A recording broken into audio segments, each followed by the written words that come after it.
स्वतः नारायणराव राणेंनी आपल्या महाराष्ट्राच्या राजकारणामध्ये अनेक वर्ष काम केलेलं आहे. राज्याचं प्रमुख पद भूषवलं, विरोधी पक्ष नेतेपद भूषवलं, अनेक मंत्रिपद भूषवली. या कोकणवासियांनी त्यांना खासदार पण केलं, केंद्रीय मंत्री पण केलं आणि वेगवेगळ्या ठिकाणी अनेक ठिकाणी त्यांनी कामं केली. आता त्यांनी त्याबद्दल मला तुम्हीच प्रश्न विचारताय, मला काही त्याच्याबद्दलची माहिती नाही, परंतु माझी भेट झाल्यावर मी त्यांना विचारीन की बाबा का आपण असा निर्णय घेतला.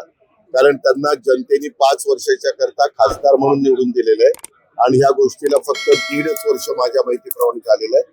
पण काय कारण आहे, खरंच ते तशा पद्धतीने निवृत्ती घेणार आहे, काही तब्येतीचं काही कारण आहे का, आणखीन काय कारण आहे का, बऱ्याचशा आमच्या राजकारणामध्ये काम करणाऱ्या सहकाऱ्यांच्या बद्दल अफवा पण उठवल्या जातात.